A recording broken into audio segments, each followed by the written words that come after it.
গল্পতরু চ্যানেলে আপনাদের সাথে আছি আমি রাজ। পড়ছি তারাশঙ্কর বন্দ্যোপাধ্যায়ের একটি উপন্যাস কবি। পড়ছি এর প্রথম পর্ব। শুধু দস্তুর মতো একটা বিস্ময়কর ঘটনাই নয়, রীতিমতো একটা সংঘটন। চোর ডাকাত বংশের ছেলে হঠাৎ কবি হইয়া গেল। নজির অবশ্য আছে বটে, দৈত্যকুলে প্রহ্লাদ, কিন্তু সেটা ভগবৎ লীলার অঙ্গ। মুখকে যিনি বাচালে পরিণত করেন, পঙ্গু যাহার ইচ্ছায় গিরি লঙ্ঘন করিতে পারে, সেই পরমানন্দ মাধবের ইচ্ছায় দৈত্যকুলে প্রহ্লাদের জন্ম সম্ভবপর হইয়াছিল। রামায়ণের কবি বাল্মীকি ডাকাত ছিলেন বটে, তবে তিনি ছিলেন ব্রাহ্মণের ছেলে, সেও ভগবৎ লীলা। কিন্তু কুখ্যাত অপরাধপ্রবণ ডোম বংশজাত সন্তানের অকস্মাৎ কবিরূপে আত্মপ্রকাশকে ভগবৎ লীলা বলা যায় কিনা সে বিষয়ে কোনো শাস্ত্রীয় নজির নাই। বলিতে গেলে গা ছমছম করে। সুতরাং এটাকে লোকে একটা বিস্ময় বলিয়াই মানিয়া লইল এবং বিস্মিতও হইল।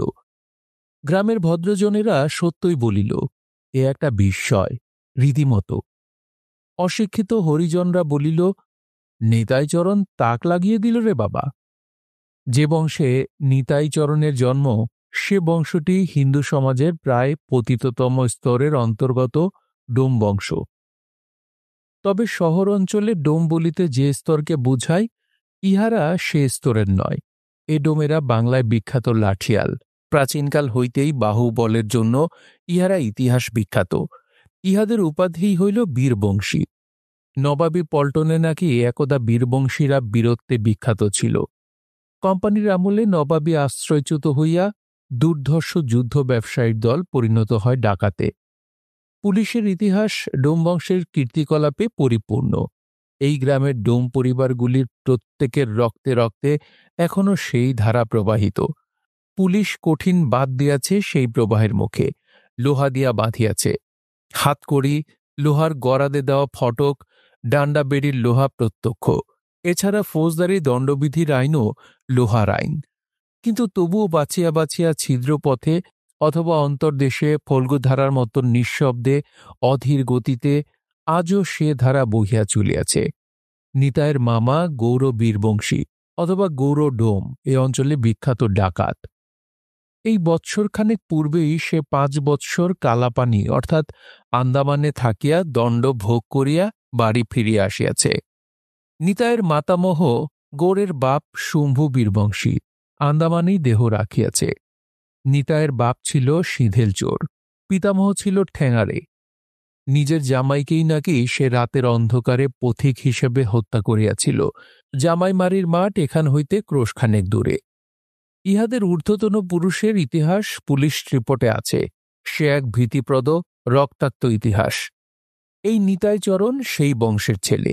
খুনির দহিত্র, ডাকাতের ভাগিনেও, ঠ্যাঙারের পৌত্র, সিঁধেল চোরের পুত্র।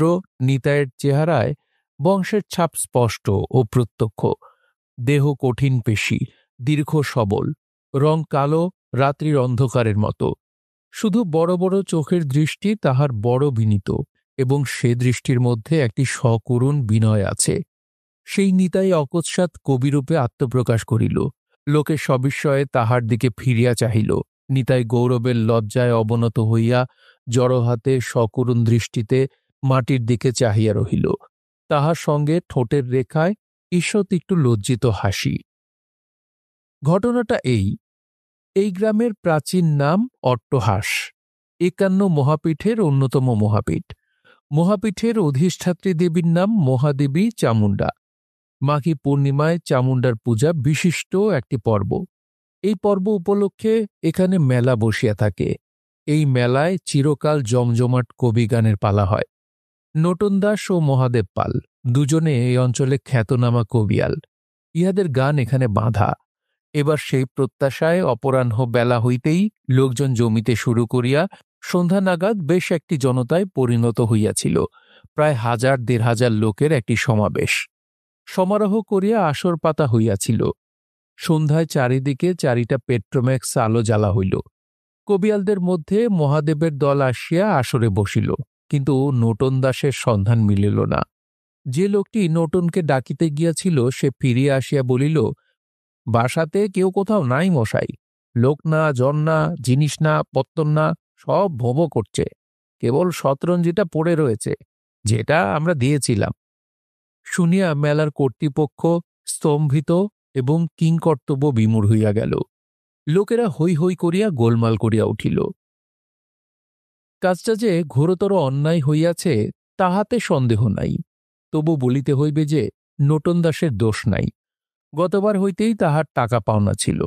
গতবার মেলা তহবিলের টাকার অনটন পড়িয়াছিল, সেই জন্য চামুণ্ডার মহন্ত তাহাদের মাথায় বিলপত্র দিয়া আশীর্বাদ করিয়া বলিয়াছিলেন, আসছেবার বাবা সকল, আসছেবার।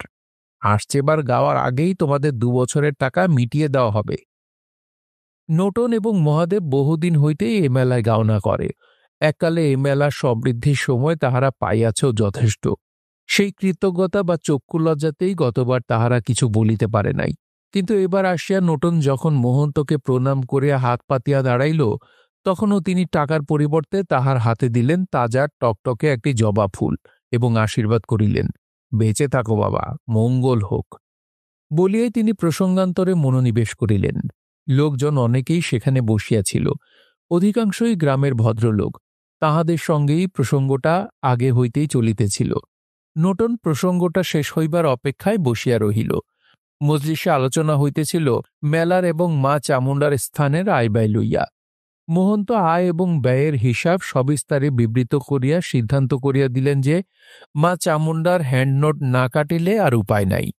পরিশেষে মৃদু হাসিয়া বলিলেন, দাও না, তোমরা কেউ টাকা ধার দাও না বাবা। দেখো, এমন খাতক আর মিলবে না।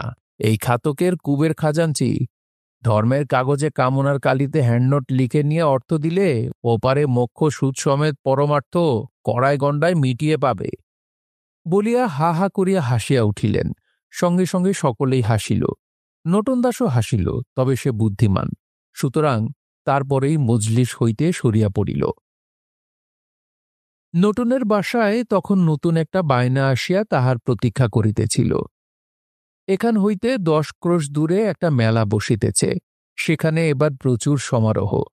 তাহারা কবিগানের আসরে নূতন দাসকে পাইবার জন্য লোক পাঠাইয়াছে। অন্তত এখানকার মেলায় গাওয়া শেষ করিয়াও যাইতে হইবে। আর যদি এখানে কোনো রকমে শেষের দিনের গাওনাটা না গাহিয়া আগেই যাইতে পারে, তাহা হইলে তো কথাই নাই। সেক্ষেত্রে দক্ষিণার কাঞ্চন মূল্য ওজনে ভারী হইবে। নূতন হাত জোর করিয়া কপালে ঠেকাইয়া বলিল, জয় মা চামুণ্ডা। তারপর সে তাহার দোহারকে বলিল, বোতলটা দে তো। বোতলটা না হইলে নূতনের চলে না। বোতলের মুখেই খানিকটা পানীয় পান করিয়া নূতন গা ঝাড়া দিয়া বসিল।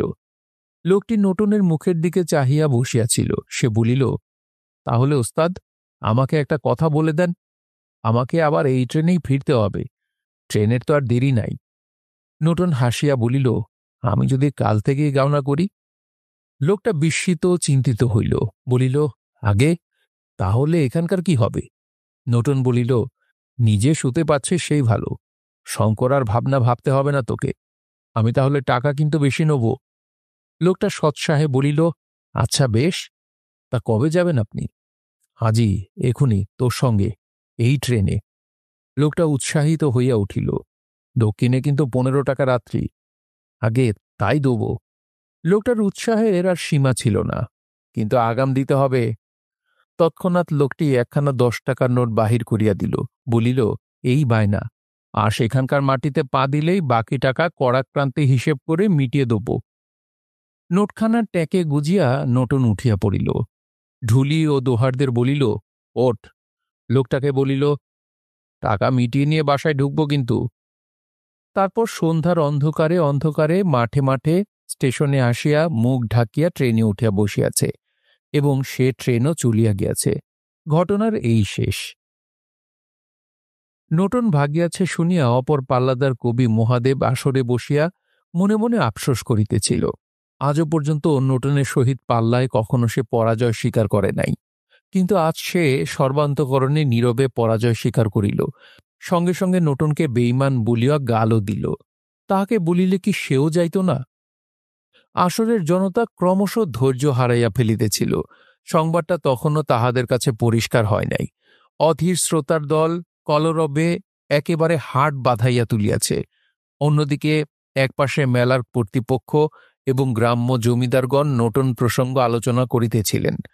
মহন্ত চিন্তিতভাবে দাড়িতে হাত বুলাইতেছেন, মধ্যে মধ্যে বলিতেছেন, তারা তারা নতুন ভাগিয়াছে, কবিগান হইবে না। এই কথাটি একবার উচ্চারিত হইলে হয়, সঙ্গে সঙ্গে এই দর্শকরা বাঁধ ভাঙা জলাশয়ের জলের মতো চারিদিকে ছড়াইয়া পড়িবে। জলশূন্য পুষ্করিণীর ভিজা পাকের মতো জনশূন্য মেলাটায় থাকিবে শুধু পায়ের দাগ আর ধুলা। ওদিকে আরেক দল গ্রাম্য জমিদার একেবারে খড়ের আগুনের মতো জ্বলিয়া উঠিয়াছে। এখনই পাইক লাঠিয়াল ভেজিয়া গলায় গামছা বাঁধিয়া লোটনকে ধরিয়া আনিয়া জুতা মারিয়া পিঠের চামড়া তুলিয়া দিবার ব্যবস্থা হইতে ক্ষতিপূরণের মামলা করিয়া হতভাগ্যের ভিটামাটি উচ্ছন্ন দিবার ব্যবস্থা পর্যন্ত নানা উত্তেজিত কল্পনায় তৃণদাহী বনহির মতোই তাহারা লেলিহান হইয়া জ্বলিতেছে।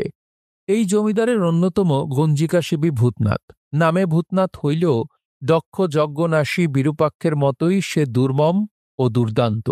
সে হঠাৎ মালকোচা সাঁটিয়া লাফাইয়া উঠিল, বলিল, দুটো লোক, বলিয়া দুইটা আঙুল তুলিয়া ধরিল। কিছুক্ষণ থামিয়া থামিয়া বলিল, দোঠো দোঠো আদমি হামারা সাথ দাও, হাম আভি জায়গা, আরে 10 কোষ তো দুলকি মে চলা জায়গা। বলিয়া সে যেন দুলকি চালে চলিবার জন্য দুলিতে আরম্ভ করিল। ঠিক এই সময়েই কে একজন কথাটা জানিয়া ফেলিয়া আসরের প্রান্ত হইতে হাঁকিয়া উঠিল, উঠে আয় রে রাখো হরি, উঠে আয়। কেন রে, উঠে গেলার জায়গা থাকবে না? জায়গা নিয়ে ধুয়ে খাবি? উঠে আয়, বাড়ি যাই, ভাত খাই গিয়ে। ওরে নটন দাস ভাগলবা পালিয়েছে, কবি হবে না। না, মিছে কথা, মাইরি বলছি, সত্যি। রাখো হরির রসিক ব্যক্তি, সে সঙ্গে সঙ্গে বলিয়া উঠিল, বলো হরি। সমগ্র জনতা নিম্নাভিমুখী আলোড়িত জলরাশির কল্লোলের মতোই কৌতুকে উচ্ছ্বসিত হইয়া ধ্বনি দিয়া উঠিল, হরি বল। অর্থাৎ মেলাটির শবযাত্রা ঘোষণা করিয়া দিল। সঙ্গে সঙ্গে তৃণদাহী বনহি যেন ঘরে লাগিয়া গেল। জমিদারবর্গ জনতার উপরেই ক্ষিপ্ত হইয়া উঠিল।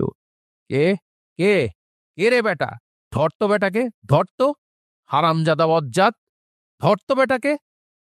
ভূতনাথ ব্যাঘ্র বিক্রমে ঘুরিয়া রাখহরির বদলে যে লোকটিকে সম্মুখে পাইল তাহারই চুলের মুঠায় ধরিয়া হুঙ্কার দিয়া উঠিল, চোপড়াও শালা। অন্য কয়েকজনে তাহাকে ক্ষান্ত করিল, হা হা হা, করো কি ভূতনাথ, ছাড়ো ছাড়ো, ও রাখহরি নয়। ভূতনাথ তাহাকে ছাড়িয়া দিল, কিন্তু বীর বিক্রমে শাসন করিয়া দিল, খবরদার। একজন বিবেচক ব্যক্তি বলিল, মেলা খেলায় ওরকম করে মানুষ, রং তামসা নিয়েই তো মেলা হে। ভোলা ময়রা কবিয়াল যারা গায়ে কবি গাইতে গিয়ে জমিদারের মুখের সামনেই বলেছিল, কি করে তুই বলবি জগা, যারা গোলক বৃন্দাবন, যেখানে বামুন রাজা চাষি প্রজা, চারিদিকেতে বাঁশের বন, কোথায় বা তোর শ্যামকুণ্ডু, কোথায় বা তোর রাধাকুণ্ডু, সামনে আছে মূলকুণ্ডু, করগে মূল দর্শন। তাতে তো বাবুরা রাগ করে নাই, খুশিই হয়েছিল। ভূতনাথ তেও বোঝে না, সে বক্তাকে এক কথায় নাকচ করিয়া দিল, যা যা যা, কিসে আর কিসে, ধানে আর তুষে। আরে তুষে হলেও তো ধানের খোসা বটে, চটলে চলবে কেন? 2-3 মাইল থেকে সব তামাক টিকে নিয়ে এসেছে কবিগান শুনতে, তা ঠাট্টা করে একটু হরিধ্বনি দেবে না, রেগো না। মহন্ত এখন মোহান্ত হইয়াছেন বটে, কিন্তু এককালে তিনি একজন পাকা পাটোয়ার অর্থাৎ জমিদার সেরেস্তার কুটুবুদ্ধি নায়েব ছিলেন। গাঁজা তিনি চিরকালই খান। তিনি এতক্ষণ ধরিয়া নীরবে কবিগানের কথাই চিন্তা করিতেছিলেন। তিনি হঠাৎ বলিয়া উঠিলেন, আচ্ছা আচ্ছা, কবিগানই হবে, চিন্তা কি তার জন্যে? চিন্তামণি যে পাগলি বেটির দরবারে বাধা, তাঁর চিনির ভাবনা। বলিয়া হা হা করিয়া হাসিয়া উঠিলেন, হইয়াছে, চিনির সন্ধান মিলিয়াছে। কবিগান চিনি কিনা সে প্রশ্ন তখন কাহারও মনে উঠিবার কথাও নয়, সময়ও নয়। সুতরাং সে প্রশ্ন না করিয়া সকলে উৎসুক দৃষ্টিতে মহন্তের মুখের দিকে চাহিল। মহন্ত বলিলেন, ডাকো মহাদেবকে, আর তার প্রধান দোয়ারকে। অতঃপর ঘাড় নাড়িতে নাড়িতে বলিলেন, তাই হোক, গুরু শিষ্যের যুদ্ধ হোক। রাম রাবণের যুদ্ধের চেয়ে দ্রোণ অর্জুনের যুদ্ধ কিছু কম নয়। রামায়ণ সপ্তকাণ্ড, মহাভারত হল 18 পর্ব। শোরগোল উঠিল, মহাদেব মহাদেব, ওহে কবিয়াল, ওস্তাদজি হে, শোনো শোনো। দায়ে পড়িয়া মহাদেব প্রস্তাবটায় সম্মতি না দিয়া পারিল না। মহন্ত সুদুর্লভ আশীর্বাদ করিয়া তাহাকে কল্পতরুর তলায় বসাইয়া দিলেন এবং চারিদিকে প্রমত্ত জনতা। অতঃপর সম্মত না হইয়া উপায় কি? কিন্তু আর একজন ঢুলি ও দুয়ারের প্রয়োজন। ঠিক এই সময়ই নিতাই চরণের আবির্ভাব। সে জড়হাতে পরম বিনয় সহকারে শুদ্ধ ভাষায় নিবেদন করিল, প্রভু, অধীনের নিবেদন আছে আপনাদের শ্রীচরণে। অন্য কেহ কিছু বলিবার পূর্বেই মহাদেব কবিয়ালি বলিয়া উঠিল, এই যে আমাদের নেতাই চরণ রয়েছে, তবে আর ভাবনা কি? নেতাই বেশ পারবে দুয়ার কি করতে। কিরে, পারবি না? নিতাইয়ের গুণাগুণ কবিয়ালরা জানিত। কবিগান যেখানেই হোক সে গিয়া ওই দুয়ারদের দলে মিশিয়া বসিয়া পড়িত। কখনো কাশি বাজাইত, আর দুয়ারের কাজে তো প্রথম হইতে শেষ পর্যন্ত বেগার দিয়া যাইত। বাবু দলের মধ্যে একজন কলিকাতায় চাকরি করেন। ময়লা কাপড় জামার গাদার মধ্যে তিনি ধোপদস্তুর পাট করা বস্ত্রের মতোই শোভমান ছিলেন। চালটিও তাহার বেশ ভারী কি। তিনি খুব উঁচু দরের পায়াভারী পৃষ্ঠপোষকের মতো করুণা মিশ্রিত বিস্ময় প্রকাশ করিয়া বলিলেন, বলো কি, নেতাই চরণের আমাদের এত গুণ? A poet! বাহবা, বাহবারে নিতাই। তা লেগে যা রে বেটা, লেগে যা। আর দেরি নয়, আরম্ভ করে দাও তাহলে। তিনি হাত ঘড়িটা দেখিবার চেষ্টা করিয়া বলিলেন, এখনই তো তোমার কটা বাজল? কে একজন ফস করিয়া দেশলাইয়ের একটা কাঠি জ্বালিয়া আগাইয়া ধরিল। ভদ্রলোক বিরক্ত হইয়া হাতটা সরাইয়া লইয়া বলিলেন, আহ, দরকার নেই আলোর, রেডিয়াম দেওয়া আছে, অন্ধকারে দেখা যাবে। ভূতনাথ এত সব রেডিয়াম ফিডিয়ামের ধার ধারে না। সে হি হি করিয়া হাসিয়া নিতাইকেই বলিল, লে রে বেটা লে, তাই কাক কেটে আজ অমাবস্যে হোক, কাক কাকে সই, তোর গানই শুনি। নিতাই মনে মনে আহত হইলেও মুখে কিছু বলিল না। ওদিকে তখন আসরে ঢোল কাঠি পড়িতে আরম্ভ করিয়াছে। কুট্টাক কুট্টাক কুড়ুম কুড়ুম। নিতাই দুয়ারকি করিতে লাগিয়া গেল। আপন দুয়ারের সহিত কবিওয়ালার কবিগানের পাল্লা। সুতরাং পাল্লা বা প্রতিযোগিতাটা হইতেছিল আপোষমূলক, অত্যন্ত ঠান্ডা রকমের। তীব্রতা অথবা উষ্ণতা মোটেই সঞ্চারিত হইতেছিল না। শ্রোতাদের মধ্যে গুঞ্জন উঠিল দুই ধরনের। যাহারা উহাদের মধ্যে তীক্ষ্ণ বুদ্ধি তাহারা বলিল, দূর দূর, ভিজে ভাতের মতো গান, এই শোনে, 60 করে পাল্লা হচ্ছে, চল বাড়ি যাই। দু চারজন আবার উঠিয়াও গেল। অপর দল বলিল, মহাদেবের দোরারও বেশ ভালো কবিয়াল মাইরি, বেশ কবিয়াল, ভালো কবিয়াল, টকাটক জবাব দিচ্ছে। নিতাইচরণের প্রশংসাও হইতেছিল। প্রশংসা পাইবার মতো নিতাইচরণের মূলধন আছে। তাহার গলাখানি বড় ভালো, তাহার উপর ফোড়নও দিতেছে চমৎকার। মহাদেবের দুয়ারকে পিছনে ফেলিয়া নিজে স্বাধীনভাবে 2-4 কলি গাহিবার জন্য সে প্রাণপণে চেষ্টা করিতেছে। বাবুরা ইহাতে তাহাকে উৎসাহ দিলেন। বলিহারি বেটা, বলিহারি, বলিহারি। নিতাইয়ের স্বজন ও বন্ধুজনে বলিল, আচ্ছা আচ্ছা। এক কোণে মেয়েদের জটলা। এ মেয়েরা সবাই ব্রাত্য সমাজের। তাহাদেরও বিস্ময়ের সীমা নাই। নিতাইয়ের পরম বন্ধু স্টেশনের পয়েন্টসম্যান রাজা লাল বায়েনের বউ হাসিয়া প্রায় গড়াইয়া পড়িতেছে। ও মা গো, নেতাইয়ের পেটে পেটে এত, ও মা গো। তাহার পাশেই বসিয়া রাজার বউয়ের বোন, 16-17 বছরের মেয়েটি, পাশের গ্রামের বউ। সে বিস্ময়ে হতবাক হইয়া গিয়াছে। সে মধ্যে মধ্যে বিরক্ত হইয়া বলিতেছে, না ভাই, খালি হাসছিস তু, শোন কেনে। রাজা বন্ধু গৌরবে অদূরে বসিয়া ক্রমাগত দুলিতেছিল। সে হাসিয়া বলিল, দেখতা হ্যায় ঠাকুরজি, ওস্তাদ ক্যায়সা গান করতা হ্যায় দেখতা। রাজা এই শ্যালিকাটিকে বলে ঠাকুরঝি। নিতাইও তাহাকে বলে ঠাকুরঝি। শ্বশুরবাড়ি অর্থাৎ পাশের গ্রাম হইতে সে নিত্য দুধ বেচিতে আসে। নিতাই নিজেও তাহার কাছে 1 পোয়া করিয়া দুধের রোজ লইয়া থাকে।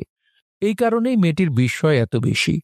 যে লোককে মানুষ চেনে, তাহার মধ্য হইতে অকস্মাৎ এক অপরিচিত জনকে আত্মপ্রকাশ করিতে দেখিলে বিষয়ে মানুষ এমনই হতবাক হইয়া যায়। নিতাইয়ের কিন্তু তখন এদিক চাহিবার দেখিবার অবসর ছিল না। সে তখন প্রচণ্ড উৎসাহে উৎসাহিত হইয়া উঠিয়াছে। উৎসাহের প্রাবল্যে সে গল্পের উটের মতো নাসিকা প্রবেশের পথে মাথা গলাইয়া দিল। এবং নিজেই সে স্বাধীনভাবে গান আরম্ভ করিল। আ করিয়া রাগিনী টানিয়া মহাদেবের দুয়ারের রচিত ধোঁয়াটাকে পর্যন্ত পাল্টাইয়া দিয়া সেই সুরে ছন্দে নিজেই নতুন ধোঁয়া ধরিয়া দিল এবং নিজের সুন্দর কণ্ঠের প্রসাদে তাহাকে সঙ্গে সঙ্গে প্রতিষ্ঠিত করিয়াও ফেলিল। মহাদেবের দুয়ার সেই প্রকৃত এক পক্ষের পাল্লাদার ওস্তাদ। সে আপত্তি তুলিয়া বলিয়া উঠিল, এই ও কি গাইছ তুমি? আয় নেতাই আয়। নিতাই সে কথা গ্রাহ্যই করিল না। ডান হাতখানি থুথু নিবারণের জন্য মুখের সম্মুখে ধরিয়া গান গাহিয়াই চলিল। সম্মুখের দিকে অল্প একটু ঝুঁকিয়া তালে তালে মৃদু নাচিতে নাচিতে সে তখন গাহিতেছিল, হুজুর ভদ্র পঞ্চজন রয়েছেন যখন, সুবিচার হবে নিশ্চয়ই তখন। জানি জানি বাবুরা খুব বাহাবা দিচ্ছেন, বহুত আচ্ছা, বাহবা বাহবা, নেতাই বলছে ভালো। সাধারণ শ্রোতারাও বলিল, ভালো ভালো ভালো হে। নিতাই ধাঁ করিয়া লাফ মারিয়া ঘুরিয়া ঢুলিটাকে ধমক দিয়া বলিল, এই কাটছে। সঙ্গে সঙ্গে সে তাল দেখাইয়া হাতে তালি দিয়া বাজনার বোল বলিতে আরম্ভ করিল, ধিকড় তাতা ধেন্তা গরু গরু তাতা থিয়া ধিকড়। হ্যাঁ বলিয়া সে তাহার নূতন স্বরচিত ধোঁয়াটায় ফিরিয়া আসিল। কয়ে কালী কপালিনী, ক্ষয়ে খপ্পর ধারিণী, গয়ে গমতা সুরভি, গণেশ জননী, কণ্ঠে দাও মা বাণী। একপাশে কতগুলি অর্ধশিক্ষিত ছোকরা বসিয়াছিল, তাহারা হি হি করিয়া হাসিয়া উঠিল। একজন বলিল, গয়ে গরু, ছয় ছাগল, ভয়ে ভেড়া, বহুত আচ্ছা। হাস্যধ্বনির রোল উঠিয়া গেল। নিতাই সঙ্গে সঙ্গে খাড়া দাঁড়াইল।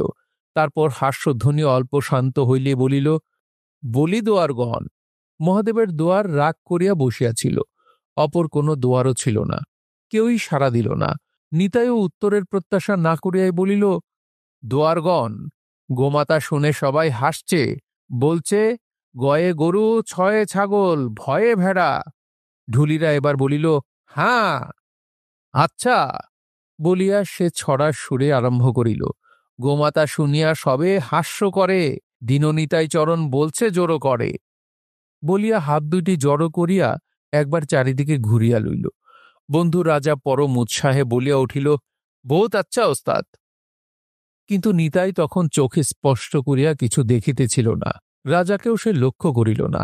সে আপন মনে ছড়াতেই বলিয়া গেল, শুনুন মহাশয়ে দিনের নিবেদন, গো কিংবা গরু তুচ্ছ নয় কখন, গাভী ভগবতী, ষাঁড় শিবের বাহন, সুরভিত সাপে মজে কত রাজন। রব উঠিল, ভালো ভালো। ঢুলিটা ঢোলে কাঠি দিল, ডুডুম। নিতাই বলিল, শাস্ত্রের সার কথা আরো বলে যাই, গোধন তুল্য ধন ভূভারতে নাই, তেই গোলকপতি বিষ্ণু বনমালী, বজ্রধামে করলেন গরুর রাখালি। নিতাইয়ের এই উপস্থিতি জবাবে সকলে অবাক হইয়া গেল। ছন্দে বাঁধিয়া এমন তড়িৎ এবং যুক্তিসম্পন্ন জবাব দেওয়া তো সহজ কথা নয়। বন্ধু রাজা পর্যন্ত হতবাক। রাজার বউয়ের হাসি থামিয়া গিয়াছে। ঠাকুরঝির অবগুণ্ঠন খসিয়া পড়িয়াছে। দেহের বেশবাসও অসম্বৃত। নিতাইয়ের তখনও শেষ হয় নাই। সে বলিল, তাছাড়া মশাই আছে আরও মানে, গো মানে পৃথিবী, সুধান পণ্ডিত জনে। এবার বাবুরাও উচ্ছ্বসিত প্রশংসা করিয়া উঠিলেন। আসরের লোকেরা হরিধ্বনি দিয়া উঠিল। নিতাই বিজয় গর্বে ঢুলিটাকে বলিল, বাজাও। এতক্ষণে সকলে নড়িয়া চড়িয়া বসিল। রাজা একবার ফিরিয়া স্ত্রী ও ঠাকুরজির দিকে চাহিয়া হাসিল, অর্থাৎ দেখো। স্ত্রী বিস্ময়ে মুগ্ধ হাসি হাসিয়া বলিল, তা বটে বাপু। তরুণী ঠাকুরঝিটির কিন্তু তখনও বিস্ময়ের ঘোর কাটে নাই। সে বিপুল বিস্ময়ে শিথিল চৈতন্যের মতো নিতাইয়ের দিকে চাহিয়াছিল। রাজা তাহার অসম্বৃত বাস বিস্মিত ভঙ্গি দেখিয়া বিরক্ত হইয়া উঠিল। রূঢ়স্বরে বলিল, এই ও ঠাকুরজি, মাথায় কাপড় দে। রাজার স্ত্রী একটা ঠেলা দিয়া বলিল, মরণ, সার নাই মের। ঠাকুরজি এবার জিভ কাটিয়া কাপড় টানিয়া মাথায় দিয়া বলিল, আচ্ছা গাইছে বাপু ওস্তাদ। ওদিকে বাবুদের মহলেও বিস্ময় সীমা ছিল না। সেই কলিকাতা প্রবাসী চাকুরে বাবুটি পর্যন্ত স্বীকার করিলেন, ইয়েস, এ রীতিমতো বিস্ময়। Son of Dom, he is a poet. দুর্দান্ত ভূতনাথ ক্রুদ্ধ হইলে রুদ্র, তুষ্ট হইলে আশুতোষ। মানসিক অবস্থায় এই দুই দূরতম প্রান্তে অতি সহজেই সে গঞ্জিকা প্রসাদে ব্রহ্মমার্গে নিমেষ মধ্যেই যাওয়া আসা করিয়া থাকে। সে একেবারে মুগ্ধ হইয়া গিয়াছিল। সে বলিল, ধুকুড়ির ভেতর খাসা চাল রে বাবা, রত্ন রে, একটা রত্ন, মানিকের বাটা মানিক, বলিহারি রে। মোহন্ত হাসিয়া বলিলেন, আমার পাগলি বেটির খেয়াল বাবা, নিতাইকে বড় করতে মা আমার নোটনকে তাড়িয়েছেন। ইহার পরে আরম্ভ হইল মহাদেবের পালা। মহাদেব পাকা প্রাচীন কবিয়াল। ব্যাপারটা দেখিয়া শুনিয়া ক্রুদ্ধ ভ্রুকুটি করিয়া গান ধরিল। ব্যঙ্গে রঙ্গে গালিগালাজে নিতাইকে শুলবিদ্ধ করিয়া তিলে তিলে বধ করিতে আরম্ভ করিল। তাহার সরস অশ্লীলতা ঘেরা গালিগালাজের সমস্ত আসরটা হাস্যরালে মুখর হইয়া উঠিল। নিতাই আসরে বসিয়া মৃদু মৃদু হাসিতেছিল এবং মনে মনে গালিগালাজের জবাব খুঁজিতেছিল। কিন্তু ক্ষুণ্ণ হইল রাজা। সে মিলিটারি মেজাজের লোক। বন্ধুকে গালিগালাজগুলা তাহার অসহ্য হইয়া উঠিল। সে আসর হইতে উঠিয়া খানিকটা মেলার মধ্যে ঘুরিবার জন্য চলিয়া গেল। রাজার স্ত্রী প্রচুর হাসিতেছিল। ঠাকুরঝি মেয়েটি কিন্তু অত্যন্ত দুঃখিত হইয়াছে। সেও এবার বিরক্ত ভরে বলিল, হাসিস না দিদি, এমনি করে গাল দেয় মানুষকে। মহাদেব ছড়া বলিতেছিল, সুবুদ্ধি ডোমের পোয়ের কুবুদ্ধি ধরিল, ডোম কাটারি ফেলে দিয়ে কবি করতে আইল। ও বেটার বাবা ছিল সিদেল চোর, কর্তা বাবা ঠেঙারে, মাতামোহ ডাকাত বেটার, দীপান্তরে মরে। সেই বংশের ছেলে বেটা কবি করবি তুই, ডোমের ছাওয়াল রত্নাকর, চিংড়ির পোনা রুই। একজন ফোড়ন দিল, অল্প জলে ভালো চিংড়ির, বেশি জলে যাস না। দুয়ারেরা পরম উৎসাহে মহাদেবের নতুন ধোঁয়াটা গাহিল, আস্তা করে রেটো পাতা, স্বর্গে যাওয়ার আশা গো, ফরাত করে উড়াল পাতা, স্বর্গে যাওয়ার আশা গো, হায় রে কলি, কি বা বলি, গরুর হবেন মশা গো, স্বর্গে যাওয়ার আশা গো। অকস্মাৎ মহাদেব বলিয়া উঠিল, আহ, জ্বালাতন রে বাপু। বলিয়াই সে আপনার পায়ে একটা চর মারিয়া বসিল এবং সঙ্গে সঙ্গে গাহিল, পায়েতে কামড়ায় মশা, মারিলাম চাপড়, গোলকেতে বিষ্ণু কাঁদেন, চড়িবেন কার উপর। মহাদেবের দুয়ার, যাহাকে নাকচ করিয়া নিতাই কবিয়াল হইয়াছে, সেই এবার ফোড়ন দিয়া উঠিল, চটাচ্চরে শয়না ভর, স্বর্গে যাবার আশা গো। ইহার পর রাত্রি যত অগ্রসর হইল, মহাদেবের তাণ্ডব ততই বাড়িয়া গেল। শ্লীল অশ্লীল গালিগালাজে নিতাইকে সে বিপর্যস্ত করিয়া দিল। মহাদেবের এই শূল প্রতিরোধের ক্ষমতা নিতাইয়ের ছিল না, কিন্তু তাহার বাহাদুরি এই যে জর্জর ক্ষতবিক্ষত হইয়াও সে ধরাশায়ী হইল না। খাড়া থাকিয়া হাসি মুখেই সব সহ্য করিল। সে গালিগালাজের উত্তরে কেবল ছড়া কাটিয়া বলিল, ওস্তাদ তুমি বাপের সমান, তোমাকে করি মান্য, তুমি আমাকে দিচ্ছ গাল, ধন্য হে তুমি, ধন্য। তোমার হয়েছে ভীমরতি, আমার কিন্তু আছে মতি তোমার চরণে, ডঙ্কা মেরেই জবাব দিব, কোনোই ভয় করি না মনে। লোকেরা কিন্তু তখন এই বিনীত মিষ্ট রস উপভোগ করিবার মতো অবস্থায় নয়। মহাদেব গালিগালাজের মত্ত রসে আসরকে মাতাল করিয়া দিয়া গিয়াছে এবং মহাদেবের তুলনায় নিতাই সত্যই নিষ্প্রভ। সুতরাং তাহার হার হইল। তাহাতে অবশ্য নিতাইয়ের কোনো গ্লানি ছিল না, বরং সে অকস্মাৎ নিজেকে একজন বিশিষ্ট ব্যক্তি বলিয়াই অনুভব করিল। পাল্লার শেষে সে বাবুদের প্রণাম করিয়া করজোরে সবিনয়ে বলিল, হুজুরগণ, অধীন মুখ্যু ছোট নোক। তাহাকে কথা শেষ করিতে না দিয়াই বাবুরা বলিলেন, না না, খুব ভালো, ভালো গেয়েছিস তুই, বহুত আচ্ছা, বহুত আচ্ছা। প্রচণ্ড উৎসাহে তাহার পিঠে কয়েকটা সাংঘাতিক চপট আঘাত করিয়া ভূতনাথ বলিল, জিতা রাহো, জিতা রাহো রে বেটা, জিতা রাহো। চাকুরে বাবুটি করুণা মিশ্রিত প্রশংসার হাসি হাসিয়া বারবার বিস্ময় প্রকাশ করিয়া বলিলেন, you are a poet, a poet, you are a poet. কথাটার অর্থ বুঝিতে না পারিয়া নিতাই বিনীত সপ্রশ্ন ভঙ্গিতে বাবুর দিকে চাহিয়া বলিল, আগে? বাবু বলিলেন, তুই তো একজন কবি রে। নিতাই লজ্জিত হইয়া মাথা নিচু করিয়া মাটির দিকে চাহিয়া রহিল। তারপর সে মহাদেবকে বলিল, মার্জনা করবেন ওস্তাদ, আমি অধম, বলতে গেলে আমি মশকই বটে। মহাদেব অবশ্য প্রতিপক্ষের এই বিনয়ে লজ্জিত হইল না, সে বরং নিতাইয়ের বিনয়ে খুশি হইয়াই বলিল, আমার দলে তুই দুয়ার কি কর রে, এরপর নিজেই দল বাঁধতে পারবি, তাছাড়া তোর গলাখানি খুব মিষ্টি। নিতাই মনে মনে একটু রূঢ় অথচ রসিকতাসম্মত জবাব খুঁজিতেছিল। মহাদেবের গালিগালাজের মধ্যে জাতি তুলিয়া এবং বাপ পিতামহ তুলিয়া গালিগালাজগুলি তাহার বুকে কাঁটার মতো বিহিয়া ছিল। কিন্তু কোনো উত্তর দিবার পূর্বেই পিছন হইতে ১০-২০ জন একসঙ্গে ডাকিল, নেতাইচরণ, নেতাইচরণ, ওহে! ডাক শুনিয়া নিতাইচরণ পুলকিত হইয়া ফিরিয়া দাঁড়াইল। আজই সে নেতাই হইতে নিতাইচরণ হইয়া উঠিয়াছে। যাহারা ডাকিতেছিল তাহারা অদূরবর্তী বাবুদের দেখাইয়া বলিল, বাবুরা ডাকছেন, মহন্ত ডাকছেন। মহন্তজি চণ্ডীর প্রাসাদী, একগাছি সিন্দুরলিপ্ত বেলপাতার মালা তাহার মাথায় আলগোছা ফেলিয়া দিয়া বলিলেন, বাহ বাহ, খুব ভালো, মা তোমার উন্নতি করবেন। মায়ের মেলায় এক রাত্রি গাওনা তোমার বাধা বরাদ্দ রইল, সুন্দর গলা তোমার। চাকুরে বাবু নিতাইয়ের পিঠ চাপড়াইয়া বলিলেন, একটা মেডেল তোকে দেওয়া হবে। তারপর হাসিয়া আবার বলিলেন, ইউ আর এ পোয়েট। হ্যাঁ, এ একটা বিস্ময়। নিতাই দিশাহারা হইয়া গেল। কি করিবে, কি বলিবে, কিছুই ঠাউর করিতে পারিল না। বাবু বলিলেন, কিন্তু খবরদার, আপন গোষ্ঠীর মতো চুরি ডাকাতি করবি না, তুই একটা কবি, এ পোয়েট। হাত জোর করিয়া এবার নিতাই বলিল, আগে প্রভু, চিরজীবন আমি করি নাই। মিছে কথাও আমি বলি না হুজুর, নেশা পর্যন্ত আমি করি না। জাত জ্ঞাত মা ভাইয়ের সঙ্গেও এজন্যে বনে না আমার। ঘর তো ঘর, আমি পাড়া পর্যন্ত ত্যায্য করেছি এরকম। আমি থাকি স্টেশনে রাজন পয়েন্টসম্যানের কাছে, কুলিগিরি করে খাই। এ গ্রামের চোর সাধু ভালো মন্দ সমস্ত কিছুই ভূতনাথের নখদর্পণে। সে সঙ্গে সঙ্গে নিতাইকে সমর্থন করিয়া বলিল, হাজারবার, সাচ্চা সাধু আচ্ছা আদমি নিতাই। নিতাই আবার বলিল, এই মা চণ্ডীর সামনে দাঁড়িয়ে বলছি, মিছে বলি তো বজ্রাঘাত হবে আমার মাথায়। নিতাই মিথ্যা শপথ করে নাই। সত্যই নিতাই জীবনে কখনো চুরি করে নাই। তাহার আত্মীয় স্বজন গভীর রাত্রে নিঃশব্দ পদসঞ্চারে নির্ভয় বিচরণের মধ্যে যে উদ্বেগময় উল্লাস অনুভব করে, সে উল্লাসের আস্বাদ সত্যই নিতাইয়ের রক্তকণিকাগুলির কাছে অজ্ঞাত। গ্রিক বীর আলেকজান্ডারের সম্মুখীন থেসিয়ান দস্যুর মতো ন্যায়ের তর্ক এখানকার বীরবংশীরা জানে না বটে।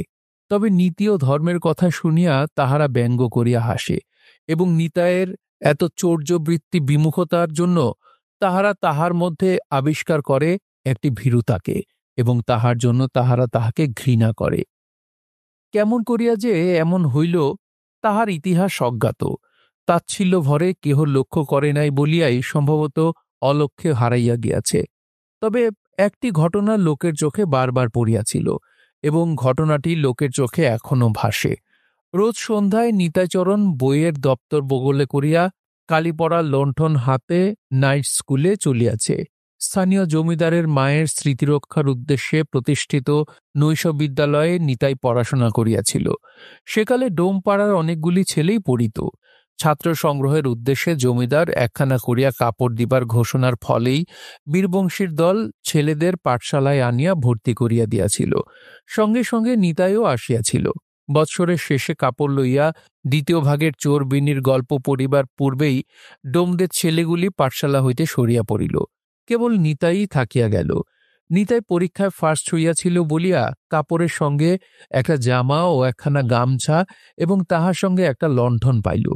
এই প্রাপ্তিযোগের জন্যই সকলে পাঠশালা ছাড়িলেও নিতাই ছাড়ে নাই। সে সময় ছেলে কাপড়, গামছা, জামা ও লণ্ঠন 4 দফা পুরস্কার পাওয়াতে নিতাইয়ের মাও বেশ খানিকটা গৌরবী অনুভব করিয়াছিল। বংশধারা বিরোধী একটি অভিনব গৌরবের আস্বাদও বোধ করি নিতাই পাইয়াছিল। ইহার পর আরও বৎসর 2 নিতাই পাঠশালায় পড়িয়াছিল।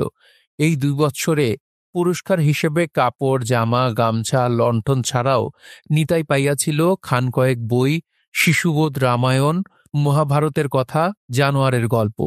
সেগুলি নিতাইয়ের কণ্ঠস্থ। নিতাই সুযোগ পাইলে আরও পড়িত, কিন্তু একমাত্র নিতাই ছাড়া পাঠশালায় আর দ্বিতীয় ছাত্র না থাকায় পাঠশালাটিই উঠিয়া গেল। অগত্যা নিতাই পাঠশালা ছাড়িতে বাধ্য হইল। ততদিনে তাহার বিদ্যানুরাগ আর এক পথে শাখা বিস্তার করিয়াছে। এদেশে কবিগানের পাল্লার সে মস্ত ভক্ত হইয়া উঠিয়াছে। বাংলার সমগ্র অশিক্ষিত সম্প্রদায়ই কবিগানের ভক্ত, কিন্তু সে ভক্তি তাহাদের অশ্লীল রসিকতার প্রতি আসক্তি। নিতাইয়ের আসক্তি অন্যরূপ। পুরাণ কাহিনী, কবিতার ছন্দমিল এবং উপস্থিত বুদ্ধির চমক দেওয়া কৌতুকও তাহার ভালো লাগে। মামাতো মাসতুতো ভাইয়েরা নিতাইকে ব্যঙ্গ করিয়া এতদিন বলিত পণ্ডিত মশাই, এইবার তাহারা তাহাকে দলে লইয়া দীক্ষা দিতে ব্যগ্র হইয়া উঠিল, অর্থাৎ রাত্রির অভিযানের দলে তাহারা তাহাকে লইতে চাহিল। মামা গৌরচরণ সদ্য 5 বৎসর জেল খাটিয়া ঘরে ফিরিয়াছে। সে বোনকে ডাকিয়া গম্ভীরভাবে বলিল, নিতাইকে এবার বেরুতে বলো, নেকাপড়া তো হল। গৌরচরণের গম্ভীর ভাবের কথার অর্থ তাহার আদেশ। নিতাইয়ের মা আসিয়া ছেলেকে বলিল, তোর মামা বলছে এইবার দলের সঙ্গে যেতে হবে তোকে। নিতাই মায়ের দিকে কিছুক্ষণ চাহিয়া থাকিয়া বলিল, ছি ছি ছি, গর্ভধারিণী জননী হয়ে একথা তুই বলছিস আমাকে? নিতাইয়ের মা হতভম্ব হইয়া গেল।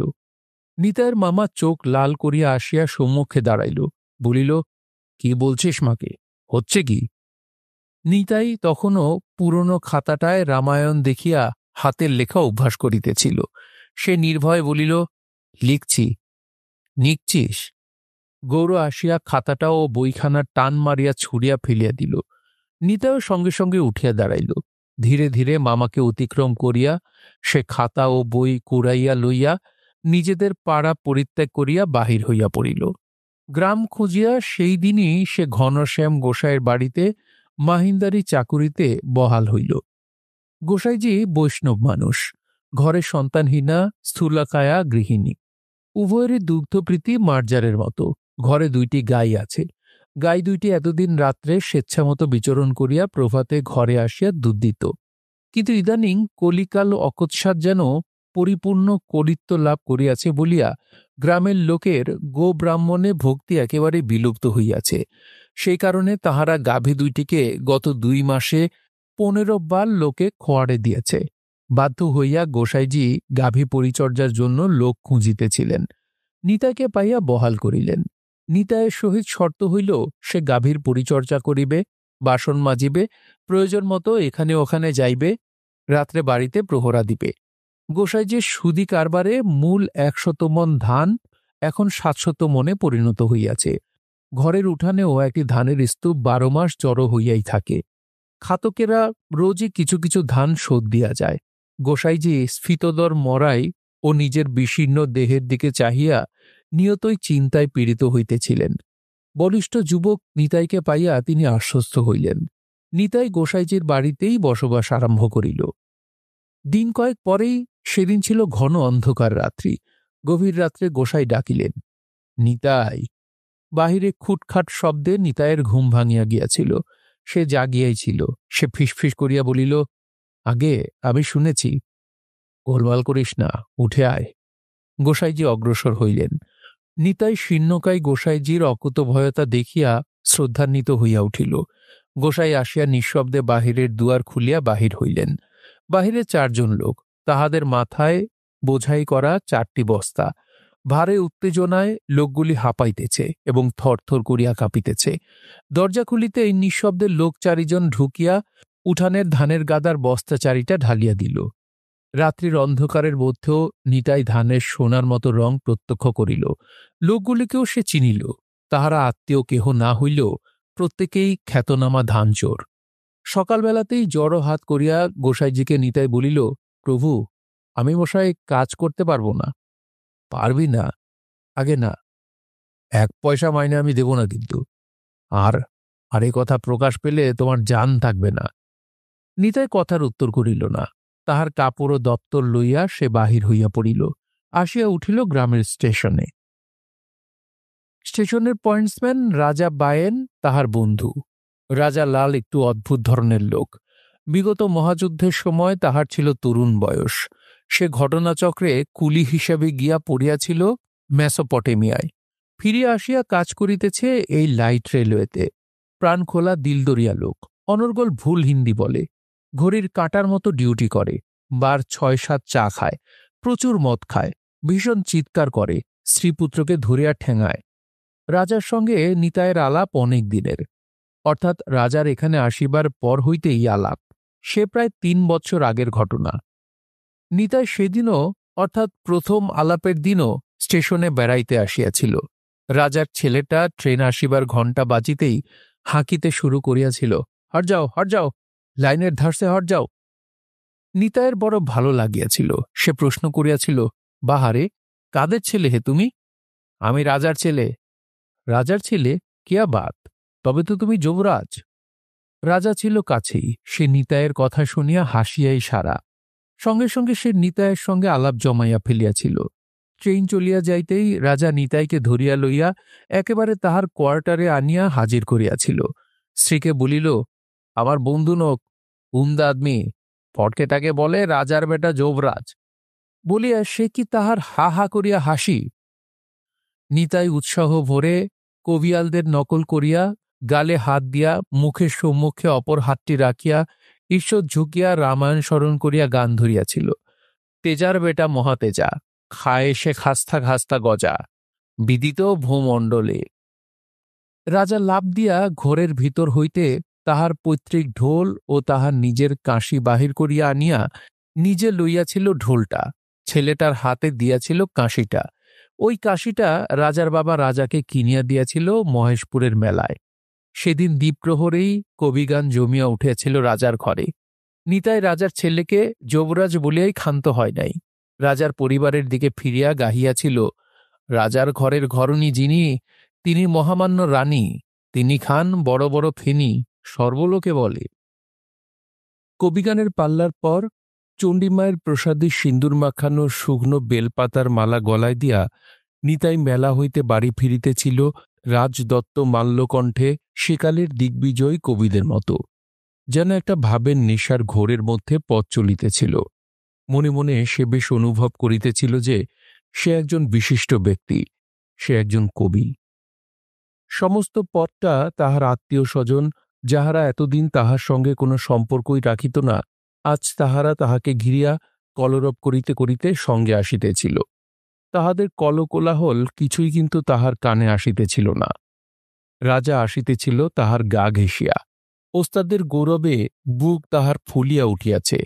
সে পথ চলিতেছিল সভাকবির গৌরব তৃপ্ত রাজার মতোই।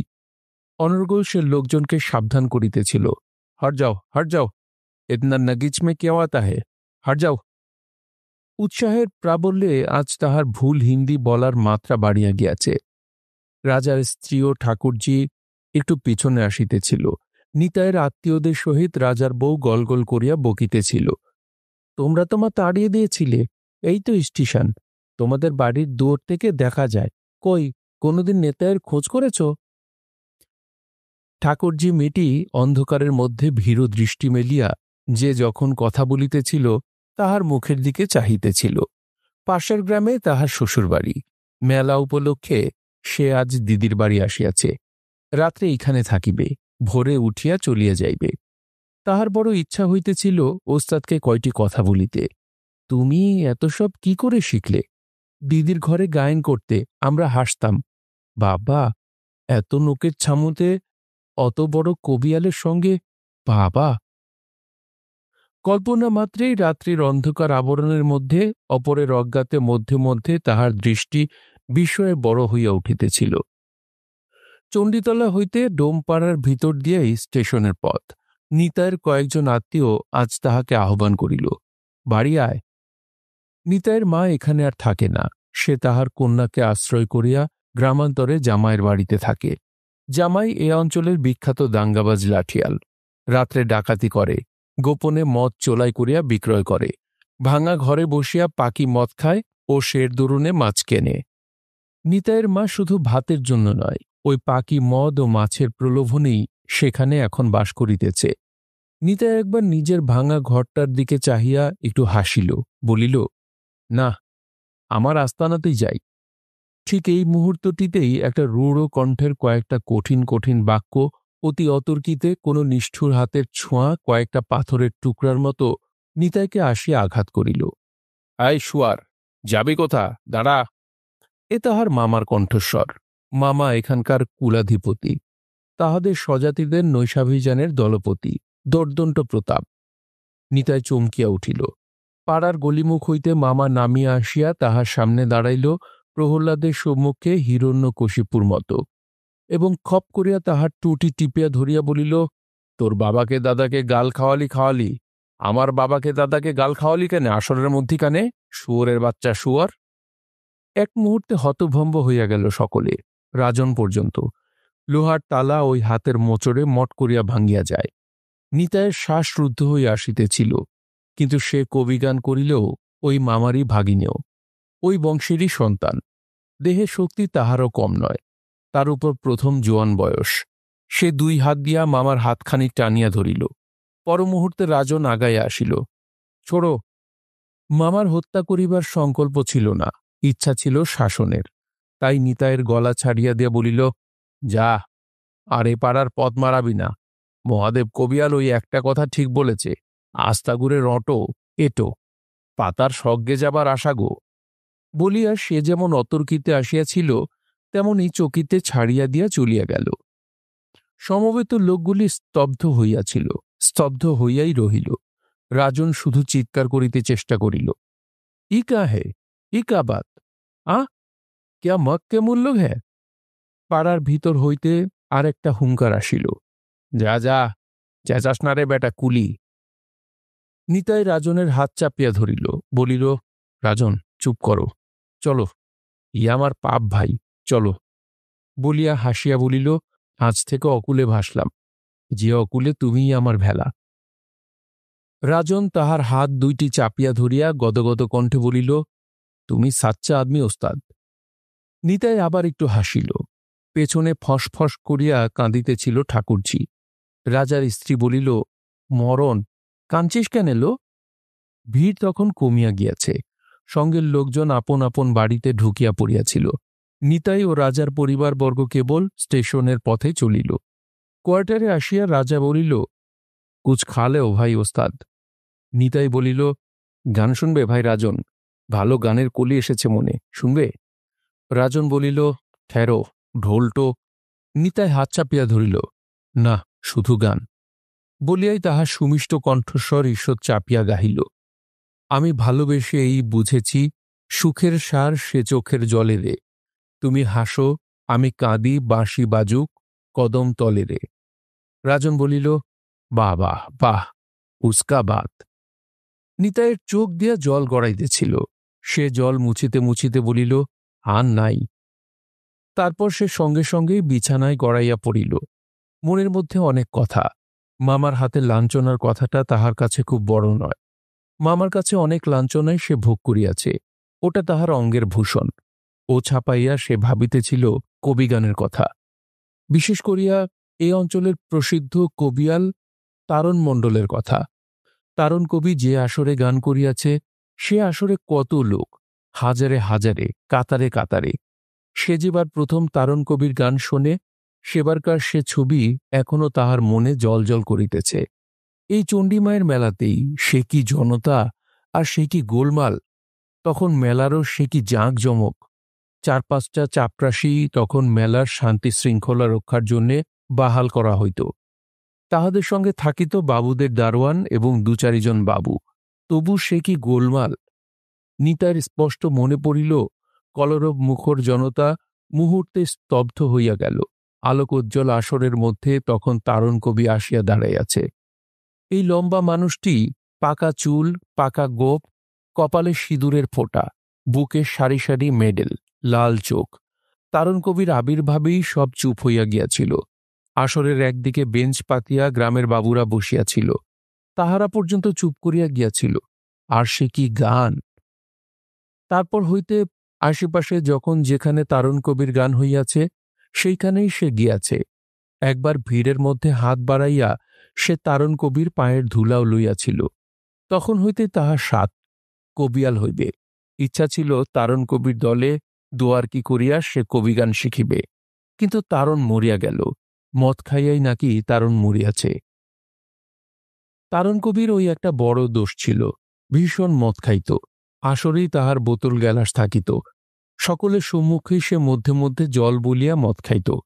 ওই তারণ কবি সেদিন গানে গাহিয়াছিল, তোমার লাথি আমার বুকে পরম আশিস শোনো দশানন, তোমার চরণ ধুলা আমার অঙ্গে অগুরু চন্দন, বিভীষণের রাক্ষস জন্মের সাপ বিমোচন, খালাস খালাস খালাস, আমি খালাস নিলাম হে। সেদিন পালাতে তারণ হইয়াছিল বিভীষণ। এবং প্রতিপক্ষ বিষ্ণু সিং হইয়াছিল রাবণ। সেই কথাটাই আজ বারবার করিয়া মনে পড়িতেছিল। সে আজ খালাস, খালাস, খালাস। এক এক সময় তাহার মনে হয় তারুণ কবি তাহারই কপালদোষে মরিয়া গেল। সে গুরু পাইল না। এমন ভালো গুরু না হইলে কি ভালো কবি হওয়া যায়? শাস্ত্রের কি অন্ত আছে? পড়িয়া শুনিয়া সেসব শিখিতে গেলে এ জীবনের কবিয়াল হওয়া হইয়া উঠিবে না। রামায়ণ, মহাভারত। সহসা তাহার মনে হইল, মহাদেব আজ রামায়ণ হইতে যে প্রশ্নটা লইয়া তাহাকে অপদস্থ করিয়াছে সেটা কিন্তু ঠিক নয়। সঙ্গে সঙ্গে সে উঠিয়া বসিল, আলো জ্বালিল। ছোট একটি চৌকির উপর যত্নের সহিত রঙিন কাপড়ে বাঁধিয়া সে তাহার পুঁথিগুলি রাখিয়া থাকে। দপ্তর খুলিয়া সে রামায়ণ বাহির করিল। দপ্তরের মধ্যে একগাদা বই। পাঠশালা হইতে আজ পর্যন্ত সংগৃহীত বইগুলি সবই তাহার আছে। পথে ঘাটে উড়িয়া বেড়ায় যে সমস্ত ছেঁড়া কাগজ ও বইয়ের পাতা, তাহারও অনেকগুলি সংগ্রহ করিয়া নিতাই রাখিয়াছে। কাগজ দেখিলেই সে কুড়াইয়া লইয়া পড়িতে চেষ্টা করে। যাহা ভালো লাগে তাহাই সে সযত্নে রাখিয়া দেয়। বইয়ের সংগ্রহ তাহার কম নয়। কৃত্তিবাসীর রামায়ণ, কাশিদাসের মহাভারত, কৃষ্ণের শতনাম, শনির পাঁচালী, মনসার ভাসান, গঙ্গা মাহাত্ম্য, স্থানীয় থিয়েটার ক্লাবের ফেলিয়া দেওয়া কয়খানা ছেঁড়া নাটক, ইহা ছাড়া তাহার পাঠশালার বইগুলি। সে প্রথম ভাগ হইতে আরম্ভ করিয়া প্রত্যেকখানি আছে। আর আছে খান দুয়েক খাতা, ভাঙা স্লেট পেন্সিল, একটা লেড পেন্সিল, ছোট এক টুকরা লাল নীল পেন্সিল, আর কিছু ছেঁড়া পাতা, খোলা কাগজ। সেই রাত্রেই সে নিবিষ্ট মনে রামায়ণের পাতা উল্টাইতে আরম্ভ করিল। ঠিক, মহাদেব তাহাকে ধাপ্পা মারিয়াই হার মানিয়াছে। ভুল তাহার নয়, মহাদেবী ভুলকে সত্য করিয়াছে মুখের জোরে। হাসিয়া সে মহাদেবের প্রশ্নের উত্তরের ঠাঁইটা বন্ধ করিয়া রাবণ ও বিভীষণের বিতণ্ডার অধ্যায়টা খুলিল। পড়িয়া বই বন্ধ করিয়া সে আবার শুইয়া পড়িল। কিন্তু ঘুম কিছুতেই আসে না। রগের শিরা দুইটা দপদপ করিয়া লাফাইতেছে। কানের পাশে এখনো যেন ঢোল কাশির শব্দ উঠিতেছে। ধীরে ধীরে শব্দগুলো মৃদু হইতে মৃদুতর হইতে হইতে একসময় নিস্তব্ধ হইয়া গেল। ঘুম ভাঙিল রাজার ডাকে। মিলিটারি রাজা রাত্রি জাগিয়াও ঠিক সকাল 6টায় উঠিয়াছে। 7টায় এই লাইনের ফার্স্ট ট্রেন এই স্টেশন অতিক্রম করিবে। যুদ্ধ ফেরত রাজা চা খায়। চায়ের জল চড়াইয়া দিয়া, স্টেশনের সিগন্যাল দিয়া ও ঘণ্টি মারিয়া আসিয়া ওস্তাদকে ডাকিল। ওস্তাদ, ওস্তাদ। ওস্তাদ না হইলে চা খাইয়া সুখ হয় না। বউটা এখনো ঘুমাইতেছে। ঠাকুরজি কিন্তু ঠিক আছে, সে রাজার পূর্বেই উঠিয়া চলিয়া গিয়াছে। ঠাকুরজির শাশুড়িটা বড় দজ্জাল, এমন মেয়েটিকেও বড় কষ্ট দেয়। রাজা মনে মনে এখন আফসোস করে, বউটাকে কেন সে বিবাহ করিল? ঠাকুরজিকে বিবাহ করিলেই ভালো হইত। ছিপছিপে দ্রুতগামিনী, দ্রুত হাসিনী, দ্রুত ভাসিনী মিষ্ট স্বভাবের ঠাকুরজি তাহার মুখরা দিদির চেয়ে অনেক ভালো। নিতাই সাড়া না পাইয়া রাজা আবার ডাকিল, ও ওস্তাদ। এবার নিতাই জড়িত স্বরে উত্তর দিল, চা হো গয়া ভাইয়া। আরে ট্রেন আতা হে ভাইয়া। রাজা নিরুপায় হইয়া চলিয়া গেল, আর ডাকিল না। কাল রাত্রে ওস্তাদের বড়ই খাটুনি গেছে, আজ বেচারার একটু ঘুম দরকার। বেলা 9টা নাগাদ নিতাই উঠিল, হাসি মুখে উঠিল। বোধহয় গত রাত্রের কথা স্বপ্ন দেখিয়াই একটু মৃদু হাসি মুখে মাখিয়া উঠিয়া বসিল, এবং প্রথম কথাই মনে হইল যে কলিকাতার সেই চাকুরে বাবুটি আজ তাহাকে দেখিয়াই বলিবে, আরে তুই একজন কবি রে, হ্যাঁ? তাহার পর ইংরেজিতে কি একটা। ভূতনাথবাবু তারিফ করিবেন, বাহবারে নিতাই, বাহবা। ক্রমে ক্রমে সমস্ত গ্রামের লোকেরই সপ্রশংস বিস্মিত দৃষ্টিমুখগুলি তাহার মনশ্চক্ষে ভাসিয়া উঠিল। বিপ্রপদ ঠাকুর তো একেবারে কোলাহল জুড়িয়া দিবে, স্টেশনে গিয়া বসিলেই হয়।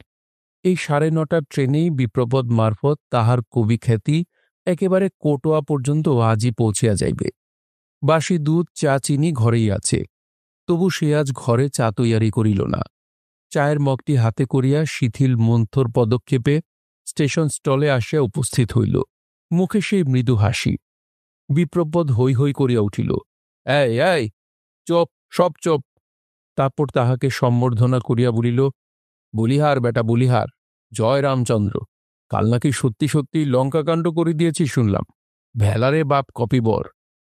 আশ্চর্যের কথা, বিপ্রপদর পুরনো রসিকতায় নিতাই আজ অত্যন্ত আঘাত অনুভব করিল। মুহূর্তে সে গম্ভীর হইয়া গেল। বিপ্রবোধর সেদিকে খেয়াল নাই। সে উত্তর না পাইয়া আবার বলিল, ধুয়ো কি ধরেছিলি বল দেখি? উপ উপ, খেকর খেকর, উপ। চুপ রে বেটা মহাদেবা, চুপ চুপ চুপ, নাকি? বলিয়া সে টানিয়া টানিয়া হাসিতে লাগিল। নিতা এবার হাত জোর করিয়া গম্ভীরভাবে বলিল, আগে প্রভু, মুখ্যসূক্ষ্ম মানুষ, ছোট জাত, বাঁদর, উল্লুক, হনুমান, চাম্বুমান, যা বলেন তাই সত্যি।